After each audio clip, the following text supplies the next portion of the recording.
Des femmes au tombeau, aux apôtres dans les rues. La résurrection de Jésus-Christ a toujours eu besoin de témoins pour être proclamée de génération en génération. Aujourd'hui, c'est votre tour d'entendre et de voir dans l'émission Rien n'est impossible à Dieu. Bonjour à tous et bienvenue sur la chaîne chrétienne Témoignage TV. Je suis Dorian David Mungengue.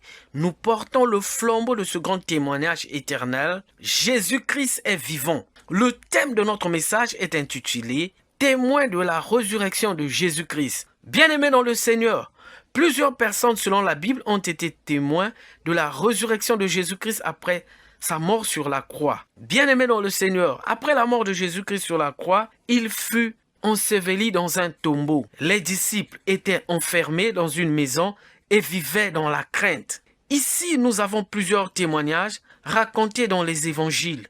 Et cela explique le témoignage de tout un chacun par rapport à ce qu'il a vécu. Beaucoup de gens parlaient de la résurrection de Jésus-Christ le troisième jour. Cette nouvelle faisait peur aux principaux sacrificateurs et aux pharisiens qui se disaient que les disciples allaient venir voler le corps de Jésus-Christ. C'est pourquoi ils demandaient à Pilate de multiplier la sécurité du tombeau de Jésus-Christ. Pilate leur dit: vous avez une garde, allez garder comme vous l'entendez. Ils s'en allèrent et s'assurèrent du sépulcre au moyen de la garde après avoir scellé la pierre. Bien-aimés dans le Seigneur, vous lirez cela dans Matthieu 27, 62 à 65. C'est pour vous montrer que même dans le tombeau, Jésus-Christ est Seigneur. Il était gardé et on doubla même le nombre de gardes pour augmenter sa sécurité. Bien-aimés dans le Seigneur, dans Marc 16, 1 à 3, les femmes Marie de Magdala, Marie mère de Jacques et Salomé se rendirent au sépulcre de grand matin, comme le soleil venait de se lever. C'était un jour spécial. Déjà, les cieux racontaient la gloire de Dieu et l'étendue manifeste l'œuvre de ses mains. Le soleil levé de bon matin annonçait un jour particulier. Mais les femmes ne pouvaient comprendre ce langage du ciel. Elles se disaient entre elles: qui nous roulera la pierre loin de l'entrée du sépulcre? Ce fut le premier miracle, bien-aimé dans le Seigneur. Et voici, il y eut un grand tremblement de terre, car un ange du Seigneur descendu du ciel vient rouler la pierre et s'assit dessus.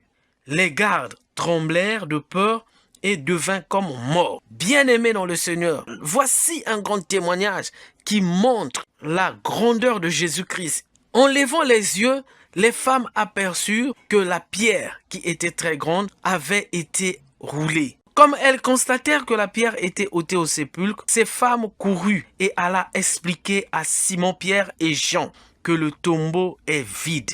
C'est pourquoi nous allons lire cela dans Jean 20, 2 à 11. Lisons au nom du Seigneur.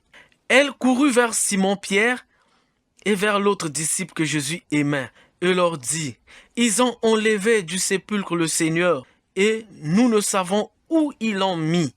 Pierre et l'autre disciple sortirent et allèrent au sépulcre. Ils couraient tous deux ensemble, mais l'autre disciple courait plus vite que Pierre. Il arriva le premier au sépulcre. S'étant baissé, il vit les bandes qui étaient à terre. Cependant, il n'entra pas. Simon-Pierre, qui le suivait, arriva et entra dans le sépulcre. Il vit les bandes qui étaient à terre et le linge qu'on avait mis sur la tête de Jésus, non pas avec les bandes, mais plié dans un lieu à part. Alors l'autre disciple qui était arrivé le premier au sépulcre entra aussi, et il vit et il crut, car il ne comprenait pas encore que selon les Écritures, Jésus-Christ devait ressusciter des morts. Et les disciples s'en retournèrent chez eux. Cependant, Marie se tenait dehors près du sépulcre et pleurait. Comme elle pleurait, elle se baissa pour regarder dans le sépulcre. Et elle vit deux anges vêtus de blanc, assis à la place où avait été couché le corps de Jésus, l'un à la tête et l'autre aux pieds. Amen. Bien-aimés dans le Seigneur, pour les disciples et pour Marie de Magdala, finalement le corps de Jésus-Christ avait été volé.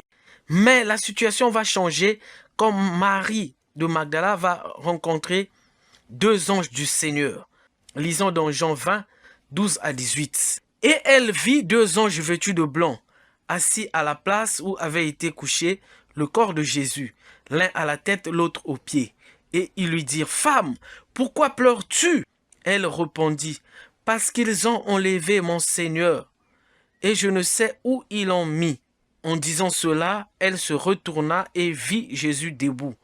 Mais elle ne savait pas que c'était Jésus. Jésus lui dit, « Femme, pourquoi pleures-tu? Qui cherches-tu » Elle, pensant que c'était le jardinier, lui dit, « Seigneur, si c'est toi qui l'as emporté, dis-moi où tu l'as mis, et je le prendrai. » Jésus lui dit, « Marie. » Elle se retourna et lui dit en hébreu, « Rabouni », c'est-à-dire maître.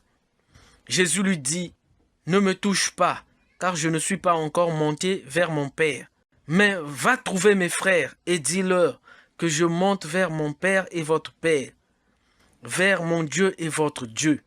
Amen. » Marie de Magdala alla annoncer aux disciples qu'elle avait vu le Seigneur et qu'il lui avait dit ces choses. Bien-aimés dans le Seigneur, la douleur et la peur de Marie vont se transformer et se changer en joie et en bonheur éternel. Bien-aimés dans le Seigneur, personne n'a cru au témoignage de Marie de Magdala qui disait que Jésus-Christ est réellement ressuscité. Lisons-le dans Marc 16, verset 11. Quand ils entendirent qu'il vivait et qu'elle l'avait vu, ils ne le crurent point. Ce témoignage de Marie de Magdala suscita des questionnements et des débats.